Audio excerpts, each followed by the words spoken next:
Grand'ma boit la potion. Grand'ma était recroquevillée dans son fauteuil près de la fenêtre. Ses petits yeux méchants scrutèrent Georges quand il traversa la pièce. « Tu es en retard !» cria-t-elle. « Pas du tout, Grand'ma. »« Ne me coupe pas au milieu d'une phrase !» hurla-t-elle.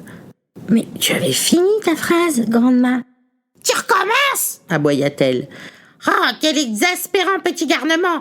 Toujours en train de m'interrompre et de chercher midi à 14h, hein? Quelle heure est-il, au fait ?»« Il est exactement 11h, Grand'ma. »« Tu mens, comme d'habitude. Arrête de jacasser et donne-moi mon médicament. Agite le flacon d'abord, puis verse la potion dans la cuillère.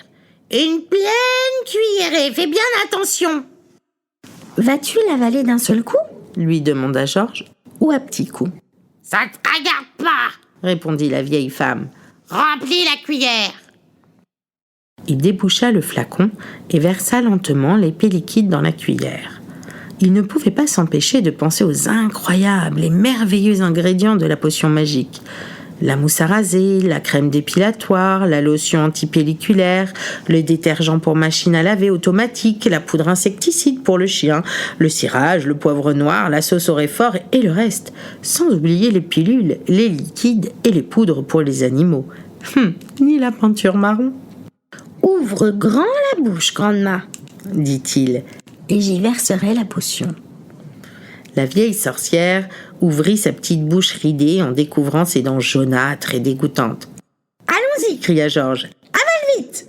Il introduisit la cuillère dans la bouche de Grand'ma et fit couler la potion. Puis il recula d'un pas pour regarder le résultat. Oh, quel spectacle !»« Ouish !» cria Grand'ma. Et hop, son corps bondit en l'air, comme si son fauteuil avait été une chaise électrique. Oui, elle bondit comme un diable de sa boîte et elle ne retombait pas.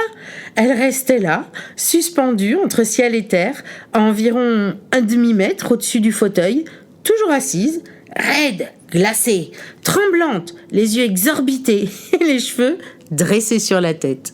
« Tu ne te sens pas bien ?» lui demanda poliment Georges. « Qu'est-ce qui ne va pas ?» Suspendue entre le sol et le plafond, la vieille femme n'arrivait pas à articuler un mot. Le choc devait être terrible. On aurait dit qu'elle avait avalé un tisonnier brûlant. Puis, plop, elle retomba sur son siège. « Appelle les pompiers !» cria-t-elle soudain. « J'ai l'estomac en feu !»« Ah, mais ce n'est que le médicament, Grand'ma, dit Georges. C'est un beau remontant. » S'égosilla la vieille. « Il y a le feu dans ma cave! Un seau d'eau! Une lance à incendie! Vite! Dépêche-toi !»« Calme-toi, Grand'ma, dit Georges. » Mais il fut un peu impressionné quand il vit qu'elle crachait de la fumée par la bouche et par les narines. Oui, d'épais nuages de fumée noire sortaient de son nez et se répandaient dans la pièce. « Je flamme comme une crêpe aux rhum! Je fris comme un lardon! Je boue comme un bouillon !» Georges courut dans la cuisine chercher une cruche d'eau. « Ouvre la bouche, Grand'ma !» cria-t-il. À travers la fumée, il ne voyait pas bien la bouche de la grand-mère, mais il réussit à vider le quart de la cruche dans le gosier de Grand'ma. L'estomac de la vieille femme grésilla comme lorsqu'on fait couler de l'eau froide dans une poêle brûlante. La sorcière hennit et piaffa comme un cheval. Elle haleta, gloussa et cracha des trompes d'eau. Puis, la fumée disparut. « J'ai maté l'incendie !» annonça Georges fièrement. « Tu vas très bien maintenant, Grand'ma ?»« Très bien !» vociféra-t-elle. « Qu'est-ce qui va très bien? J'ai de la dynamite dans le bide! Une grenade dans la bedaine! Une bombe dans les boyaux !» Elle bondissait sur son fauteuil. Visiblement, elle n'était pas très à l'aise. « Cette potion te fera beaucoup de bien, tu verras, Grand'ma, dit Georges. »« Du bien !» hurla-t-elle. « Du bien! Elle est en train de me tuer !» Puis son ventre commença à ballonner.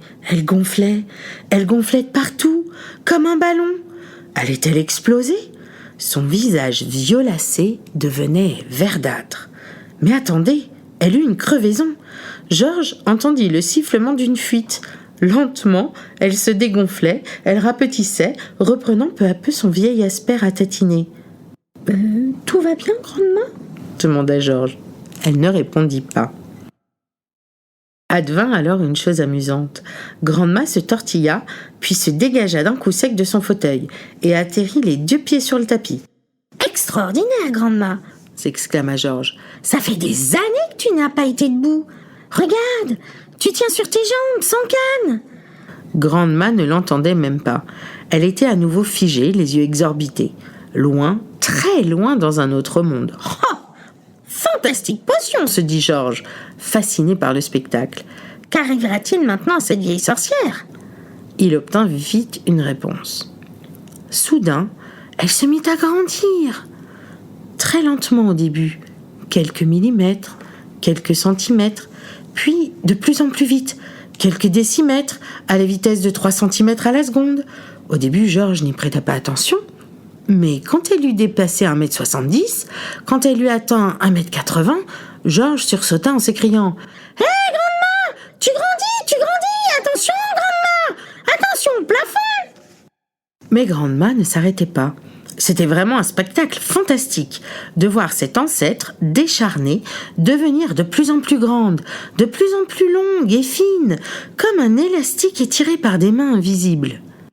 Quand sa tête atteignit le plafond, Georges pensa qu'elle serait obligée de s'arrêter. Bah non, il y eut un crissement et des morceaux de plâtre et de ciment tombèrent par terre. « Arrête-toi de grandir, Grand'ma !» dit Georges. « Papa vient juste de repeindre cette pièce !» Mais elle ne pouvait pas s'arrêter. Bientôt, sa tête et ses épaules disparurent complètement à travers le plafond, et elle grandissait toujours. Georges monta vite dans sa chambre. La tête de Grand'ma surgissait du parquet comme un champignon. « Youpi !» fit-elle. « Alléluia, me voilà !»« Tout doux, Grand'ma, » dit Georges. « Nenni, petit, moi je grandis !»« Mais c'est ma chambre, » dit Georges. « Regarde plutôt le gâchis !»« Oh, quelle merveilleuse potion !» cria-t-elle. « Donne-moi un peu plus !» Elle radote comme un rat d'hôtel, pensa Georges. « Allons, mon garçon !» reprit-elle. « Un peu plus de potion, une autre cuillerée, je sens que je m'arrête en pleine croissance. » Georges tenait toujours le flacon et la cuillère. « Eh bien, pourquoi pas ?» songea-t-il. Il versa une seconde dose de potion et la donna à Grand'ma. « Wesh !» cria-t-elle. Et elle grandit de plus belle. Ses pieds étaient toujours sur le parquet du rez-de-chaussée, mais sa tête se dirigeait rapidement vers le plafond de la chambre. « Je suis en bonne voie, mon garçon !» hurla-t-elle à Georges. « Admire un peu !»« Il y a le grenier au-dessus, Grand'ma !» cria Georges. « C'est plein de fantômes et de gnomes !» Crac, boum! La tête de la vieille traversa le plafond, comme si c'était du beurre. Georges regarda la pagaille dans sa chambre. Il y avait un grand trou dans le sol et un autre au plafond, et entre les deux, droit comme un poteau, le tronc de Grand'ma. Ses pieds étaient au rez-de-chaussée et sa tête au grenier. « Je continue !» cria la voix perçante de Grand'ma depuis le grenier. « Donne-moi une 3e dose, mon garçon! Il faut que je perce le toit !»« Non, Grand'ma, non !» répliqua Georges. « Tu casses la baraque !»« Au diable, la baraque !» s'écria-t-elle. « J'ai envie de respirer un peu d'air pur, ça fait 20 ans que je suis pas sortie. »« Fichtre, elle a percé le toit !» se dit Georges. Il redescendit les escaliers et se précipita dans la cour de la ferme. Si Grand'ma défonçait la toiture, ce serait abominable. Son père serait furieux, et lui, Georges, serait puni. C'était lui qui avait fabriqué la potion, lui qui avait donné les 2 cuillerées. « Ne défonce pas le toit, Grand'ma !» supplia-t-il. « S'il te plaît, surtout ne fais pas ça !»